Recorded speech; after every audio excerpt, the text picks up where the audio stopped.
Good morning, world, and hail to the Chiefs. I'm Steve Rao, the host of Pod and Roku TV's World Edition, and I greet you live from the All America city of Morrisville, North Carolina, the eighth largest state in the United States of America. Before we get into some of the main issues of the day, first of all, as we lead up to the Ukrainian anniversary invasion, President Biden is visiting as a surprise visit, and he's also pledged another $500 million in aid to Ukraine. We also begin this President's Day message, praying for the family of former President, the 39th President of the United States, 98-year-old James Earl Carter, Jimmy Carter, who has decided to spend the remaining days on this earth with us in hospice. We have not gotten news of the president's condition, but his grandson has confirmed that he is in the final days of his life. Only Jimmy Carter could battle death and be revered in life, in the final end of life. But we will talk about him as well today. Today, I want to devote my insight on President's Day. After the founding of our nation at a time of kings and queens, the United States of America, our republic, with our first president, George Washington, decided that our leader would be one of us, a citizen of the United States, not a king or queen or a member of royalty. George Washington, when offered the position of king after winning the Revolutionary War, declined and said that the most important office he could ever hold is citizen of the United States.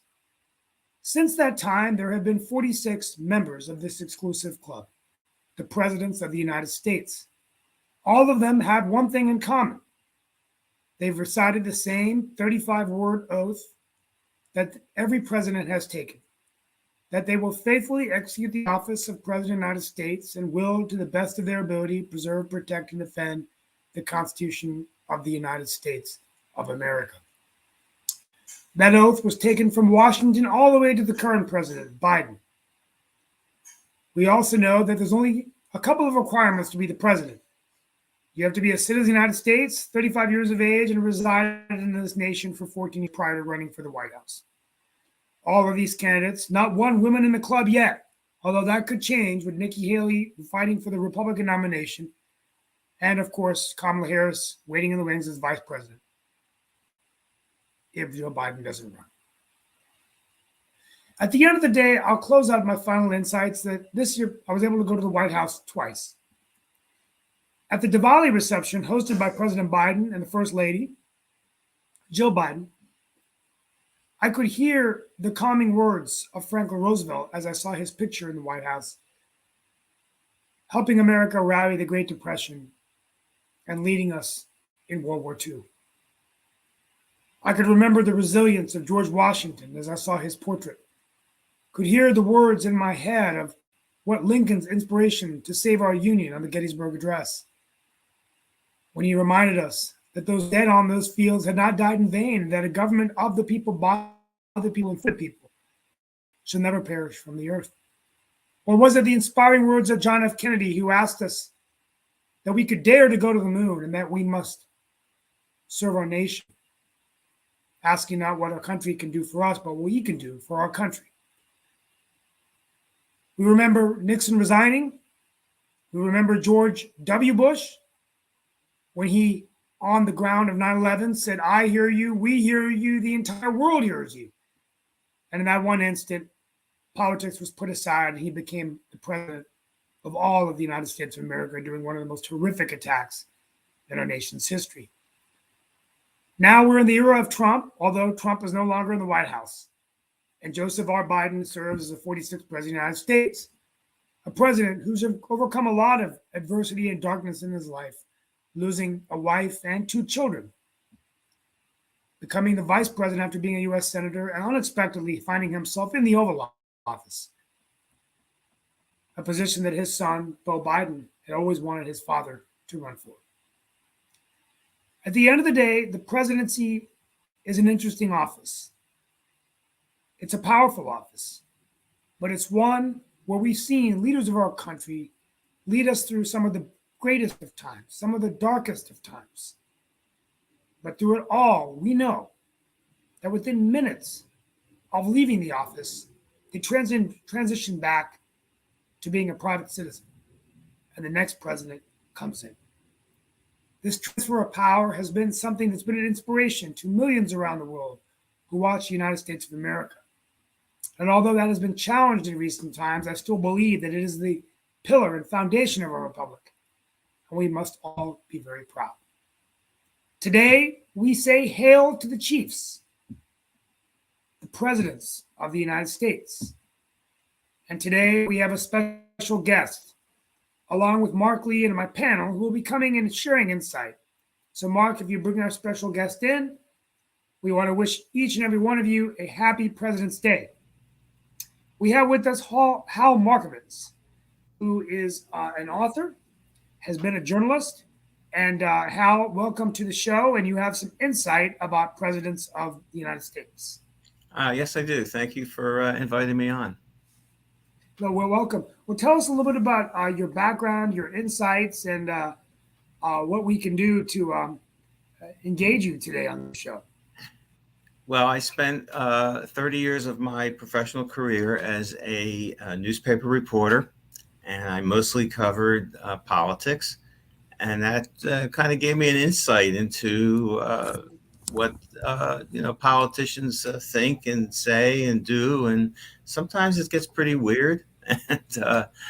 And so it gave me kind of an insight into their thinking.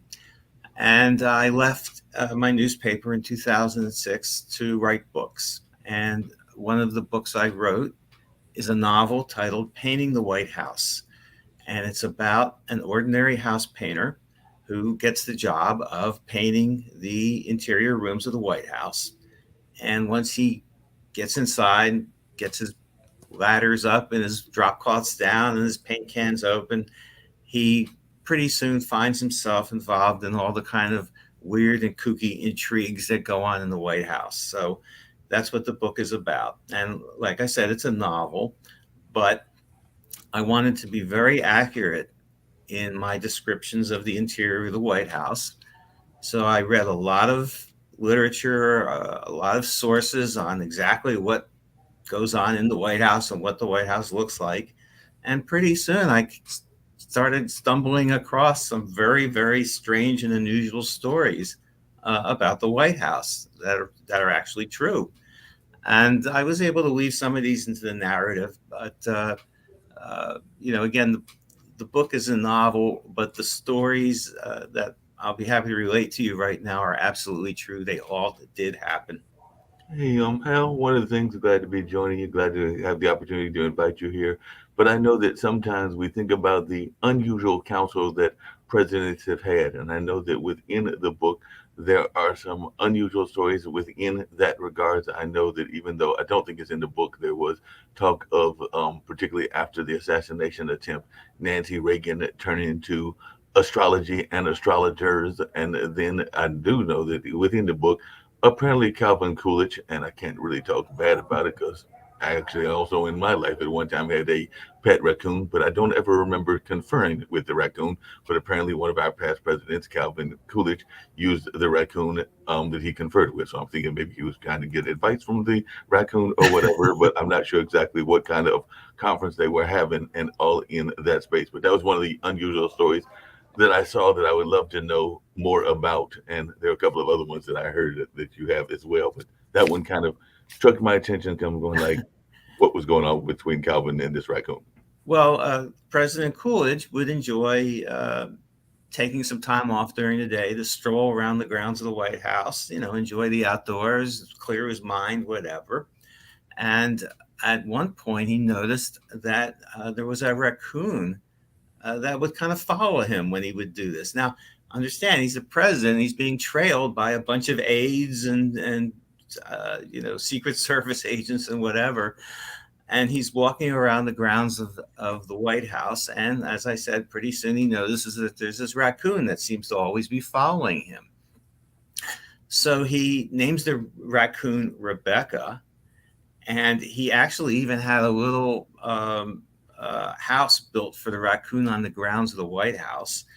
And he let Rebecca inside the White House during the day to kind of tramp around the hallways, although they kicked her out at night. But the aides that would trail behind the president would notice that he would actually be talking to the raccoon and kind of, trading ideas and conferring and asking questions. Should I do this? Should I do that? And I don't know whether the raccoon answered him, but it made the president happy, and he probably made some decisions based on his conferences with Rebecca the raccoon. It makes sense. And I know that you also said, because we're noticing that definitely, as Steve alluded to, that Jimmy Carter is on his last leg here in this earth and everything. Hopefully he will live many more years, but it doesn't seem like that is the case and everything. But that being said, it sounds like you have some stories about Jimmy Carter as well. I know that Steve just shared some, but I'd love to hear your stories about what you learned about Jimmy Carter. I know most people think of him in that sense of being a peanut farmer. There are a couple of kind of strange Carter stories. One story is that when he became president, of course, he would invite members of Congress over for working breakfasts, working lunches, whatever, and they would sit in the White House dining room and discuss the issues and whatever. What they didn't expect, though, and what had never happened before, was that when they would come over for a breakfast or a lunch with the president, he would bill them for the meal. He billed them $4.75 to have lunch with him in the White House. And so that was kind of a one story about Carter. Well, yeah, and I worked. There's a picture I just posted on Facebook for those of you who are my Facebook friends of me with President Carter in 1989. I was a young college student. I was a Carter Presidential Fellow or intern, and the only memory I have of him was when he would come in once a month to the Carter Center. He would teach at Emory, so I took a few classes where he lectured, but he was an absolute perfectionist. I remember that if interns made the mistakes of having copies that were double-sided or things that were out of place, they would be immediately terminated, and people would take days off just to get ready when the president would come. There'd be a long line to receive him, and they would be just shaking in their boots. He was a very tough man. Nothing like when I see the images of him. Yeah, he was a generous human being and a good man. But boy, you didn't go from being a farmer to a naval engineer to a state senator to a governor and to a president. At that time, the presidency was really those that were able to rise up to the ranks when there wasn't a lot of money. There was no social media. It was truly the best of America coming on the stage to seek the White House, or at least had come through the system. And I'll always have that memory with me as long as I could live. I remember him getting mad once, and that a university student was arguing with him in a class, and he was teaching on Middle East and foreign policy, and Carter just cut him off, and he said, "Young man, given the fact that I was the president of the United States and I negotiated the Camp David Accords, I think it's fair to say that I know more about Middle Eastern foreign policy than you." And so, it makes a lot of sense. That's a good comeback. Yeah, and so, but anyway, but he's the only. I was going to close out with this. I might talk about the end of the day, but he was the only president. I think he will be looked upon now by historians as the only president in the United States that really used the ex-presidency or used the presidency as a stepping stone to do more things as an ex-president. So this is a president who, leading the Carter Center, fought for free and fair elections in Haiti, attacked guinea worm disease, joined Habitat for Humanity in building homes for the homeless, was always a voice for human rights through the Southern Hemisphere, Latin America. The late former Robert Pastor, who was a national security advisor of Latin American affairs, was my professor at Emory. I worked for Dr. Pastor at the Carter Center. These were all great things that President Carter did. And I don't see any other former president in that role anymore. Pretty much they stepped back, right? Even Obama, we haven't really seen Obama much out in the public limelight. Maybe that'll change over time. But anyway. He's popped in definitely on a couple of issues, not as much as Carter. I would agree with you on that. But one thing I was going to ask Hal is, was politics and particularly national politics something you were always interested in? Because I know that even in my own case, part of the reason of going into journalism was because of Watergate and the interest in Watergate and being an investigative reporter and investigative journalist and all in that space. And I actually had the pleasure not of ever working with any presidents, even though I did attend and see some presidents in speeches and things of that nature, and definitely on the campaign trail. I think I definitely saw Gary Hart and a couple of the other candidates, including Hillary Clinton. But I did have the pleasure of working and being taught by George Reedy, who was a former press secretary for LBJ. So I was just wondering, that was when I was at Marquette, whether that was something that you were always interested in, this kind of national reporting, presidential reporting, and investigative reporting that became popular during the Watergate era. I was a college student, a journalism major in the mid 1970s. And of course, Watergate was a big story. And I cannot tell you that it did not influence me. It certainly did. It intrigued me. It made me want to know more, and made me want to know how, reporters, what reporters can do to, unearth these stories. And yes, of course, it had a very big impact on my career. Yep.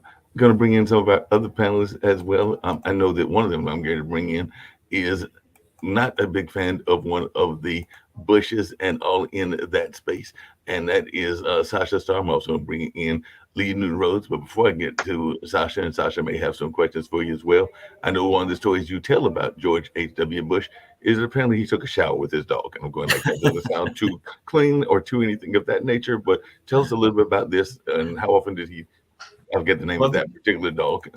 George and Barbara had a dog named Millie. Yes. And if you, go online or you Google it, you'll see photos of the Bushes with their dog Millie, and they're, on the White House grounds, and they're having fun with their dog, and everything's just, it's such a picture of Americana, how just terrific this relationship is with a couple and their pet. Which is fine, and there's nothing wrong with it. But Millie, when George would hop into the shower, Millie would go in with him, and George H.W. Bush and his dog Millie showered together. There's no other way to put it. Yeah, there's no other way to put it. Just really quickly. And today I'd like to. We're going to keep our guest on. Did he? Oh yeah, he's still on. Let's just go down the row, and we're going to spend most of the show on presidents, and then we're going to end maybe begin tomorrow with talking about the war in Ukraine, the anniversary. Sasha Starr, I think we're going to devote a little bit more of every show. Just now, as we getting to the 3 days, we're going to get to the 1 year anniversary of Ukraine. But I want to start with Sasha Starr as an immigrant to Canada from Ukraine. Who are there any presidents that come to mind that are we know who you think the worst president is? I don't want to start one of those again, but let's start with the best. So in the last modern era, since in the last 30, 40 years, who do you like as president? Who should we be talking about? I think Ronald Reagan probably fits the bill, like the most effective president, great communicator, a man who could really put all creative forces, political forces, I would say, in the US together. And he was the first one who actually proclaimed Soviet Union to be an evil empire. And it was due to Ronald Reagan, very clever picturing the future World War, the Star War, which US was miles away from in reality, but Russian leadership, Soviet leadership, believed it and gave up. Actually, that was one primary reason to really subdue the Soviet Union, which was much bigger and much stronger country than today's Russia. And Russia was so weak when the Soviet Union fell apart at the end of 1991. In 1992, at the beginning, they virtually have to scrap together to find $10,000 to pay for a ship of grain ready to depart Rotterdam for St. Petersburg. And they just didn't have $10,000 to pay for port charges, duties, and so on. And that was a time when more astute president than Bush Sr. would definitely provide Russia with all necessary help on the basis of Russia get rid of its nuclear arsenal, and the world would be a completely different place than it is today. Because, as you know, for 3 generations, people in the West are intimidated by the possible nuclear attack from Soviet Union and now Russia. And that could have been eliminated right at the beginning of 1992 under President George Bush Yeah, yeah, Sr. absolutely. And I did over the weekend. I've been reading about presidential. I'm going to read off my notes real quick, but I do have really quickly. I do have a rating that they came up with of the worst presidents of the United States. The rating. Let me read you the ratings real quick. Um, so the top rated president is Abraham Lincoln at number one. The worst rated was James Buchanan, one of the worst. Franklin Harding, Herbert Hoover. I'm sorry, Steve. What criteria are they using? I don't know. I'll have to go back and look. It was basically in the rankings were just based on the time that they lived in, um, basic national research polling. Past presidents who have been out of office longer, what they found, their legacies actually improve over time. So President Obama has moved up considerably, and now Andrew Johnson has dropped to 15. So, and then I think it's just different factors that were involved. But the often joke is that two of the worst were Buchanan, and after Buchanan you had number one Lincoln, or in the ranking, and then after Herbert Hoover, who was one of the worst presidents, you had Franklin D. Roosevelt, who was in the Oval Office the longest. So kind of interesting. But let's go to, before we get back to our historian, just a quick word from Dan Worthington, our more conservative analyst. But in terms of your thoughts of presidents we should be talking about that come to mind on President's Day. First of all, I think anyone who serves in the office of the President of the United States should have our appreciation and thanks, no matter which party or political affiliation. It's a very difficult job, and it requires lots of sacrifice to do. There are presidents for whom I have very little disregard. And, this isn't a day to point out who they are. I think I have a lot of respect for Ronald Reagan, like Sasha does. They all have their strengths. They all have their weaknesses. I just read an article about Biden. Is interesting that one of the reasons he wants to run is because he thinks basically the rest of his party is crazy, and he thinks he's the only real moderate choice. Kind of interesting because of the alternatives, Buttigieg and Warner and a couple of the other wackos that would be the alternatives to him in running for the Democratic side. And it's just, and so you got to have an appreciation for the strengths and weaknesses of all the leaders of the free world who have served their country. And so I'm not going to disparage any of them, really. I have at times commented on my opinion of the current president, who I I think has been fairly ineffective. But considering the choices of the Democratic Party, who do you got, right? So that's kind of the problem we have a real dearth of leadership in our country today who have both leadership capacities and the political abilities to become president and to provide effective leadership. Because as Trump discovered, it isn't the same as running a business. There are so many things that the president has to deal with, and so many things going on behind the scenes the president doesn't have any control over.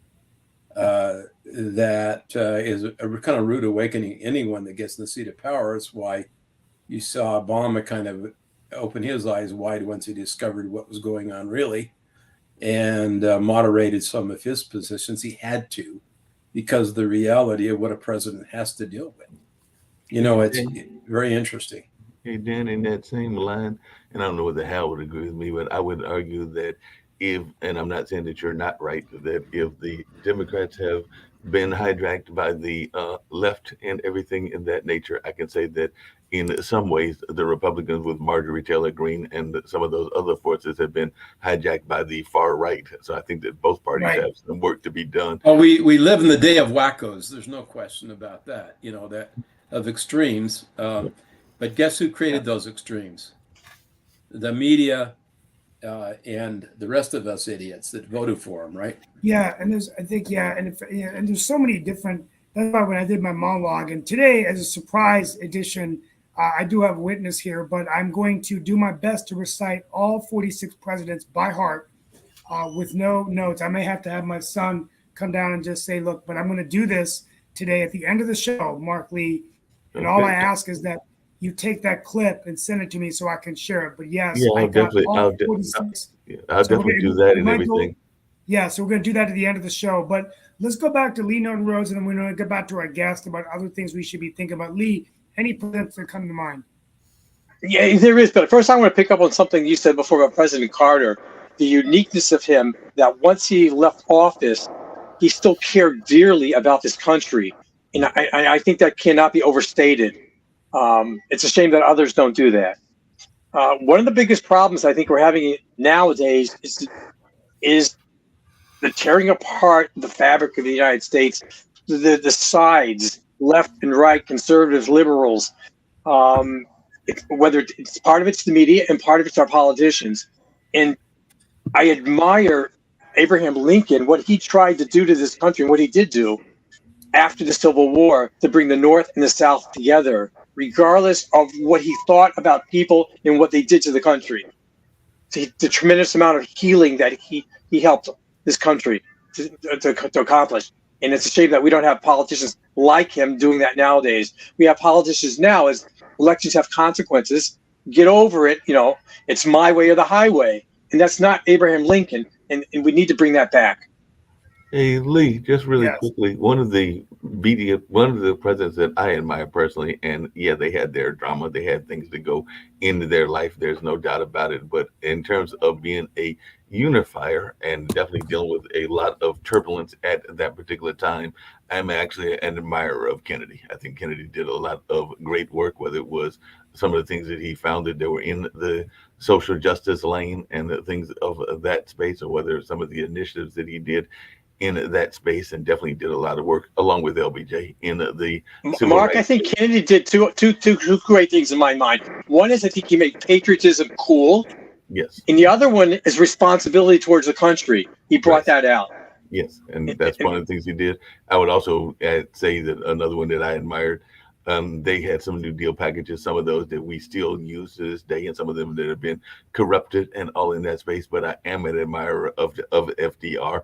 And I'm also an admirer, as many of you have said, of Jimmy Carter. And, just because he was a first, just like Steve's going to be our first Indian president, there were some things that were admirable about Obama, and even the whole kind of ways that he was trying to bring the nation together, because he had to find a campaign and a campaign slogan that was going to be not just addressing one segment of society, but it would be resonating with a lot of folks, because otherwise he wouldn't have not he would not have gotten elected. So he did have to find something that was resonated. And I do agree with, I think it was Dan said that he had his eyes open when he came in because he was a grassroots organizer. I have friends, and I consider myself a grassroots organizer. So yeah, I think he came in from that lane of grassroots organizing and was expecting he was going to be able to bring some of that into the White House, and that is not always the case. There's a lot of political maneuvering. I want Hal Markowitz to jump in, but what's interesting is the last few presidents that we've had never really planned to be the president. It really wasn't their ultimate goal. Even if you go back to George W. Bush, it really wasn't his plan to be the president. If you look at Barack Obama, I don't think he ever saw it coming. You look at Trump, I think when he first ran, he probably didn't even realize he was going to win. That was a bit of a surprise. And then Joe Biden, when he left the vice presidency, I think really thought he was going to be out of public office. And 8 years later, came back in, or 4 years, there was a break, and then he came back in and became the president. So you had Bill Clinton, who I think always wanted to be president, but circumstances enabled him to come in and win a tough election at that time against George H.W. Bush. Reagan, don't know whether he really was he was an actor, then a governor, but I don't know if that was his lifelong goal to be president of the United States. And so, who knows? Maybe it's Al Gore. His whole life was to become president, and then it wasn't able to happen for him. So all these people want to be president, but it's something that comes upon. But any other interesting stories you have for us, Hal, about any president? Hey, along those lines, I was actually going to ask about one of those because oftentimes we hear of press conferences, and I alluded to it earlier and everything, but I don't know that there has ever been a press conference about a basic human activity. I mean, we all have to do it, whether we want to admit it or not, but it's part of our human basis and everything. We all have to go eliminate stuff, and I'll just leave it at that kind of note and everything. But apparently there was a press conference that Dwight Eisenhower had because he had to move his bowels. This I really got to hear. So why there is a press conference for moving your bowels?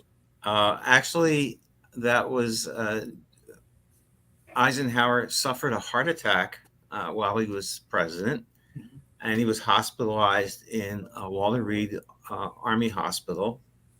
And at some point, they had daily press conferences to update the media on the president's health, and he did recover, of course. But during one of these daily press conferences, his physicians disclosed to the White House press corps that the president had successfully moved his bowels that day, which upset the president a bit when he heard about that. And speaking of that, apparently Lyndon Johnson had diverticulosis, and he was always constipated and literally would go days and weeks without going to the bathroom. So it was just miserable for him. And so I'm sure it was you hear miserable. these stories about Now we know why he was so full of it. Now we know. Hey, There was a It's uncomfortable. It's when you don't go to the bathroom for a few days. It's just not, how do you run the country? Not move. I did not come across that particular fact about Johnson, but I do know this, that he, when he moved into the Oval Office, he would use the toilet. There's a private bathroom in the Oval Office, and he would use the toilet with the door open. And so if somebody unexpectedly came into the Oval Office to talk to him, it was not unusual to see Johnson sitting on the commode. And it was fine with Johnson. He would just carry on the conversation and tell they had that in a few of the movies, even the movie Selma. He's talking to his advisors, and it's so unusual, He was a Texan after all. Yeah, he was. He also had a phone installed in the White House bathroom so he could take calls while he was in there. But that's also, as we're going to spend a few more minutes and Probably maybe helped him relax. It probably definitely helped him relax. Hey, speaking of relaxing and everything, I did have one other story, well, two more that I wanted to get to from Hal. But because one of the places that one of these presidents went swimming, and of course it was an early president, I don't know that anybody's going to try to swim in that water now, and that's to Potomac River. I mean, it'd be like swimming in the Hudson in my mind for the New Yorkers and those that are associated with New York and the Northeast and all that. But apparently James Monroe used to enjoy swimming nude in the Potomac. And I don't know that anybody's going to try to swim in the Potomac now, because it's probably like anything else. It's got a lot of stuff in it that we might be Well, taking our life in our own hands. I suspect back then it was a lot cleaner than it is now, but you're correct. James Monroe would take some time off from his busy schedule and traipse down to the river and take off his clothes and jump in for a swim. One time he was a reporter, a journalist who happened to have been a woman, which was very rare in those days, found out about this habit, and she followed him down to the river and watched him strip and jump into the river. And at that point, she sat down on his clothes and told him he couldn't have them back unless he gave her an interview. What did he do? He gave her the interview. That's one way to get an exclusive, but It's called rebuffed. He was rebuffed. he was rebuffed totally. Speaking of rebuffed and interviews, apparently the first lady, because this was the other story that I saw that you had put out there and everything, Florence Harding gave press interviews in her negligee. I'm thinking, like, I don't know what Florence looked like or anything in that space, but that would be an unusual way to have a press interview. But I'd love to hear more about this story as well. Right. Florence Harding was very, very comfortable talking with the press, and she would often invite them up to the living quarters, and sometimes she never bothered to get dressed, and she would be in her nightgown and would lie down in bed and answer the questions. She also consulted, I believe you mentioned before, Nancy Reagan consulted an astrologer. Yes. So did Florence Harding, and she used to have a weekly session with a fortune teller who she would send the White House limousine for, and the fortune teller would come into the White House and sit down and talk things over with the First Lady. And the fortune teller did tell Florence Harding that her husband would die in office, and he did. Well, I see we've been joined by Jatovi. Jatovi's with us, and of course, Jatovi's always got amazing things going on out of that gaming world and everything. But Jatovi, it's a President's Day edition, so I was seeing if you had any presidents that you admired, and you had any questions for Hal, who is a fellow journalist and also somewhat of a trivia historian of the various presidents out there. So maybe there's some president that you want to know about that Hal might have some ideas about as well. I mean, well, I guess since it is, that it is President's Day, but also since it is sad news with Jimmy Carter's, declining health, I guess it'd be kind of neat to hear some things about him, about Jimmy Carter himself, something that isn't well known. Well, I shared Jatovi the fact I put it up on my Facebook site, but I worked with Jimmy Carter at college as a Carter Center at Emory University presidential intern my sophomore and junior year, and I didn't work for him directly. But the one thing about him that to this day I was only like a 19-year-old kid was he was just a tough man. I mean, he would make people cry when copies were double-sided and they should be single-sided. I remember when Oscar Arias came in, the prime minister of Costa Rica, and there was just people fired that were just making mistakes. And the rule is when the president came in there, you'd have to take 2 days off of class to make sure that you got everything right. Because if you got one thing wrong, he would make sure you were fired. He wasn't this harmless kind of guy, and so he was feared. I mean, I remember people shaking when he would come in, and some of the professors would take 3 days off before he would come in. So anyway, that's just something interesting. The point is, he's a good man, but I think he was a really hardcore driven person who, dotted every I and crossed every T. And I think that's the way he lived his life. I don't think he had a good presidency, obviously, but, I think a very successful ex-presidency, but, lots of people working for him, and he made a big difference in the world. So, hey, Hal, just out of curiosity, are there any unusual facts that you have about Obama and Trump? I know that those can be two polarizing presidents. An American. As far as President Obama is concerned, I didn't find much. He was not the funniest guy who ever lived in the White House. There are, of course, a couple of funny Trump stories. The funny one that I found, the funniest one that I found is the White House actually has 3 floors. The first floor is, where all the tourists go, and the West Wing is on the first floor, and the East Wing is where the First Lady's offices are. The second floor is an apartment, and it's where the president and his family live. And there is actually a third floor, which is just a few rooms, a bedroom, a couple of other rooms. During the Obama presidency, Michelle Obama's mother lived on the third floor. So the president's mother-in-law lived up there. When the Trumps moved in, the First Lady, Melania Trump, discovered this third floor. Now, it hasn't been unusual over the years for presidents and first ladies not to share bedrooms. The president's a busy guy, gets phone calls all hours of the night. The first lady just wants to have a good night's sleep. So there have been, over the years, many presidents and first ladies who have preferred to sleep in different bedrooms.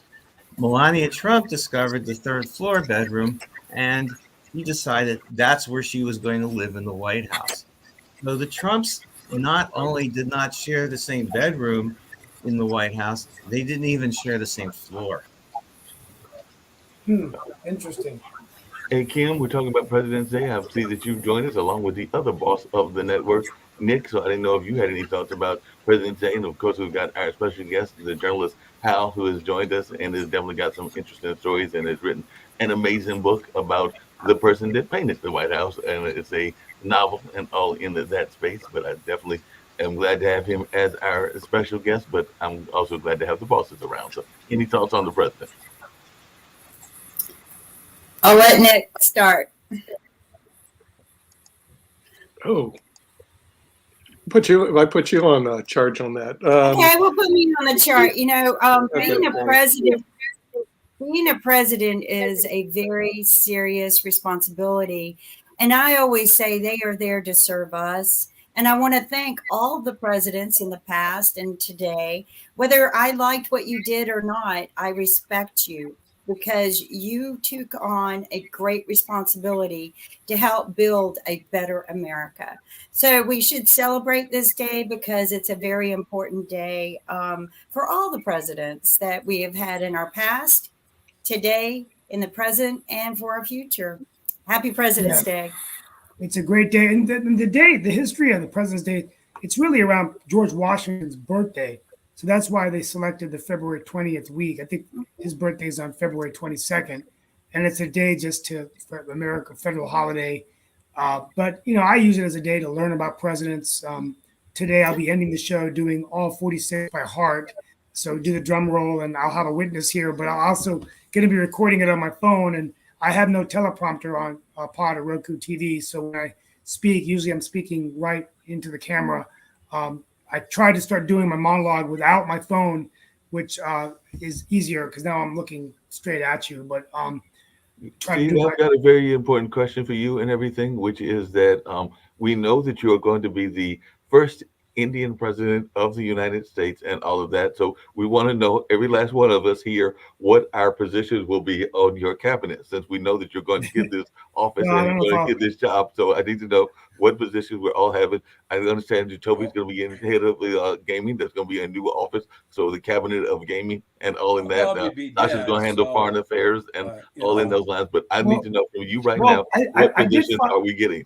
I did find a role model in the governor of Maryland, who actually he was in the military, but he was a city council member who got into journalism and media, and now he's the youngest governor. He's only 44 governor. I can't remember his name, but that made me inspired. Hey, maybe I'm not going to run against Josh Stein, maybe after Josh, and then become governor, and from governor go to the White House, right? Well, you really need to serve in the military for a little bit. Yeah, I know it's too late. I do regret, Dan, that I never served in the military. It's not too late for you. Should I have done know something. it is. I think I don't think I'm too old now. I'm 51. The guard, no, you're not. You're under 50, aren't you? No. I'm Oh, he's 51. over 50. Yeah. But Oh, I thought you were just a young buck.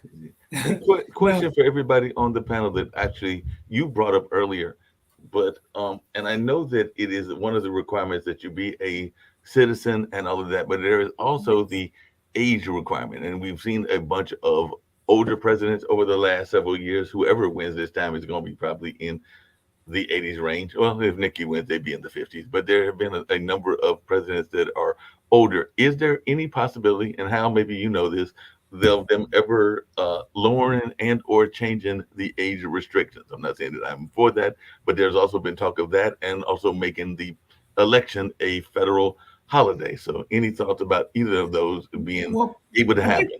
I think part of the reason presidents are living longer is that, and just in general in America, even if you look at the courts, is healthcare is keeping us alive longer. I mean, you think about the founding of this country. Even living to 50, 55 was a long life, but now it's very common to live till 75, 80. We can take our exercise, we can take our supplements or vitamins. Dan Worthington, thank you for making my day, saying I look younger than 51. But I work out as a former athlete every day, probably as hard as I did when I was in my 30s. So hopefully that's keeping me younger, so that whatever I do, I can live longer. And that's everybody. I mean, and so I just think that eventually we'll have to have younger presidents, because these older ones are just going to die out. And then Sooner or later, they got to die. yeah, if you're 75, 80, eventually you're going to have a time. But in terms of federal holiday, I'm for it. I think we have a day off would encourage more voting. And I think Hey, regardless, now, Steve, if Kamala gets elected, then you won't be the first Indian. but she's half Indian, half African American. But Nikki Haley, which I'm going to mention that in my closeout today, but that's a truly amazing situation in that she is the daughter of Indian American immigrants, Sikhs, who went to South Carolina. And it really says a lot about the fact that, she's now a serious contender for the nomination of the party. She may not win, but the fact is she's got the street cred, the credentials to be in the Oval Office. And so Sure. I think for many Indian Americans, regardless of whether we're Democrat or independent, it is a sense of pride. And I think I'm a moderate Democrat, but I got to tell you, I'm very proud of Nikki Haley. And I think that I think it's absolutely wonderful that she's put herself in a position to seek the highest office in the land. And when I was a kid growing up, there was no way. If you had told me that an Indian American woman, the daughter of immigrants, would have a chance to be considered for the president, I would think you were crazy. But I think most people around you would have thought that, right? So it just shows Steve, you what does how it far say about the state of America being a racist country? I don't know whether it's just, it's, I mean, my statement has nothing to do with about racism. It's just that you just didn't think that someone like that of our heritage would become a president. Oh, Basically, most Americans don't give a damn about a person's skin color. no, it's true. Yeah, maybe you're right. I mean, but she's got a good record. I think, but anyway. Hey, Mark, Toby, that's my what is answer. your thoughts on that? Because definitely we had that first African American president in the sense of Obama, and there is this notion that that is an aspiration that people have talked about in high school and even older years, about their aspirations of being president, and that anybody can be a president, and that has definitely changed the narrative of Obama, and now maybe Nikki has changed the narrative, but there are still roadblocks to that from some of the communities that exist. But what are your thoughts on that, Jito?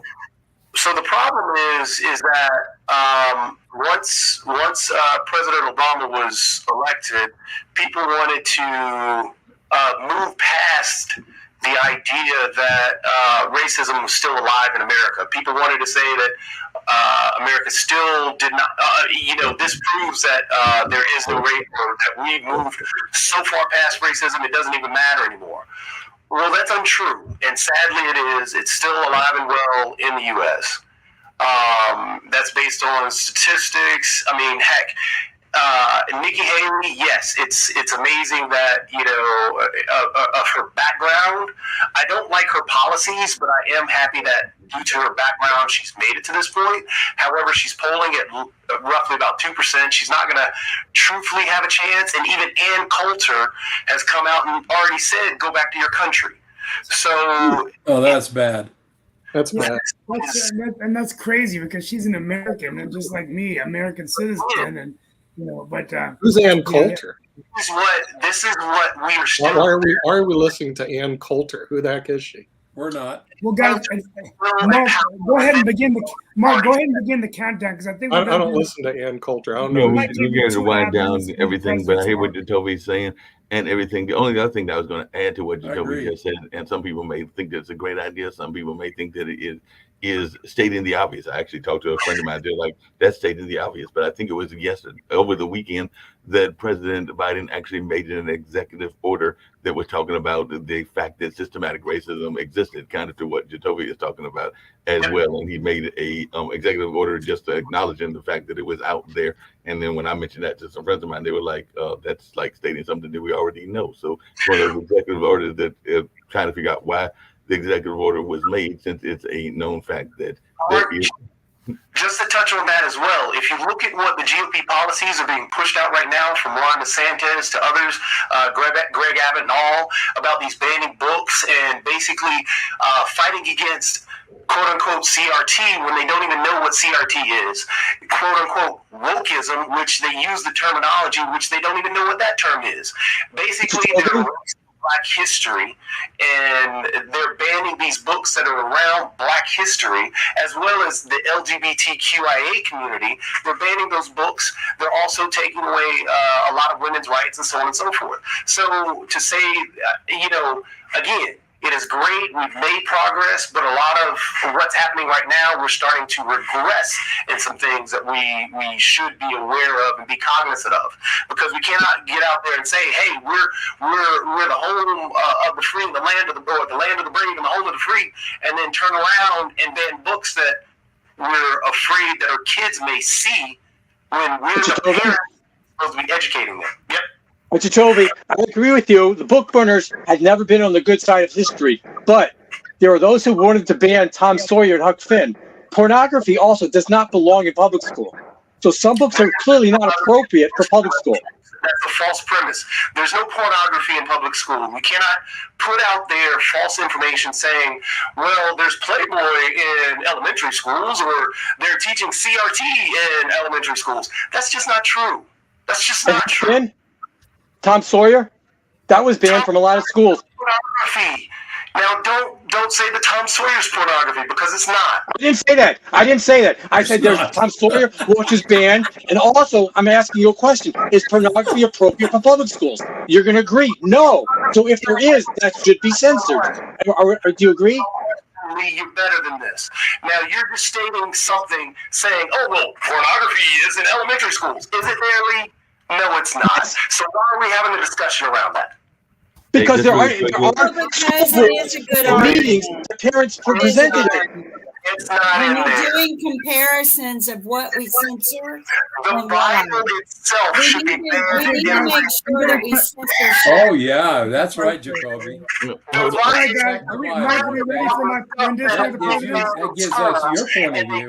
disagree You just that the lost all Bible said that credibility everything with that me, you're buddy. complaining about being banned. The Bible talks about stoning people. The Bible talks about murder. The Bible talks about, incest. I mean, the Bible has these things in here that you're complaining that it should. I asked why we haven't banned the Bible. I asked why we have not censored the Bible because of the books we have censored. I have all of that. It is, man. But you know what? The Bible is not allowed in public schools. Hey, hold The on. Bible is not allowed in public schools anymore. No, hold on one second. Hold on. I think Sarge had a quick point that he wanted to make, if he can Yes, make the it question quickly and is, who everything. makes these And then I want to hear Hal's, since he's our special guest, if he has any closing thoughts. And then I definitely got to get to Steve. So we're going to do this very quickly. So, Sasha, quickly. I know I'm putting pressure on people. Very quickly, speaking about speaking about pornography, I remember the Playboy magazine that I read at the time had fantastic interview with Steve Martin when he revealed a lot Great of articles. Huh? interesting things, and it was They exclusive always to say. Playboy. So if you didn't read this number of Playboy, you would never seen this fantastic interview. Now, speaking about Nikki Haley, she has no chance. There will be no U.S. woman president for next 375 years. And one of the reasons is U.S. has to impose a very aggressive and strong posture, which cannot be projected by women, number one. Number two, I remember the episode with French President Sarkozy when he went to Moscow to settle the conflict between Russia and Georgia. And they were talking about, and then Putin came close to him and he squeezed his hand so much, his hand was almost broken, and all he could think of is to run to the airport and board the first plane back to France. So politics could be also very physical. And in that case, men have a tremendous advantage, even people like Donald Trump. All right, guys. Hey, Mark, just are we really ready? quickly, if Hal has final words, and I'm gonna turn it over to you, and we can go a couple minutes over. But Hal, any final thoughts? I'm gonna try to put up your book banner really quickly as well. But I did have you as the special guest. I'd love to hear your final thoughts, just in general. You heard the lively part of the discussion, which I told you it can go to sometimes. So, Can I finish with just a funny story about the White House? Would anyone please, mind? please. Yes, that's great. Okay, the White House was designed way back in the 1790s by an architect named James Hoban. And Hoban wanted to get this job right. He took it very seriously. And so when construction began on Pennsylvania Avenue, he had a cottage built on the White House grounds, and he moved into the cottage so he could oversee the construction 24 hours a day, 7 days a week. And things were going very well, and he was very satisfied with how the construction of the White House was going. And at some point, he decided he didn't have to live there anymore, so he moved out. So he leased the cottage to a carpenter named Donahue and his wife, Betsy. So Betsy Donahue and her husband moved into the cottage. And it didn't take long, but it was discovered very shortly thereafter that Betsy Donahue was running a brothel out of the cottage. So the Donahues were kicked out, but it just shows you that the original use of the White House grounds was not what it is today. Well, Like, are you There you go, sure? folks. Are you sure? I am absolutely sure. Yes. Okay, good. That's There good. might be some questions about that. Steve, I'm gonna drop everybody off and give you the final word on all those presidents and all of that. Hal, I was Here we glad that go. you We've were able got, to join. first of I hope all, you'll I just come back want to, later this as is my well. But phone, you're and I'm drop everybody off. videoing this. We might go a few minutes over. Yes. I am live on Roku, and I'm going to go all 46 presidents by heart. If I miss one or two, please give me a grace. Mark, send me the clip at the end. This is streaming also on my video, which I'll share on Facebook. So we want to thank all the presidents. Hail to the chiefs, from George Washington to the current day. And may we wish them well in whatever they do leading the United States of America, our republic. Here we are, the presidents of the United States. George Washington, and here are my notes. I'm putting them right here. George Washington, John Adams, Thomas Jefferson, James Madison, James Monroe, Andrew Jackson, Martin Van Buren, William Henry Harrison, John Tyler, James K. Polk, Zachary Taylor, Millard Fillmore, Franklin Pierce, James Buchanan, Abraham Lincoln, Andrew Johnson, Ulysses S. Grant, Rutherford B. Hayes, James Garfield, Chester Arthur, Grover Cleveland, and Benjamin Harrison. Grover Cleveland held the presidency twice, two terms, one in between he was not the president. William McKinley, Theodore Roosevelt, William Howard Taft, Warren G. Harding, Woodrow Wilson, Warren G. Harding, Calvin Coolidge, Herbert Hoover, Franklin Delano Roosevelt, Harry S. Truman, Dwight D. Eisenhower, John F. Kennedy, Lyndon B. Johnson, Richard M. Nixon, Gerald R. Ford, Jimmy Carter, Ronald Reagan, George Herbert Walker Bush, Bill Clinton, George Walker Bush, Barack Obama, Donald J. Trump, Joseph R. Biden. Those are the 46 presidents of the United States. Hope I did okay, Mark, but we did it.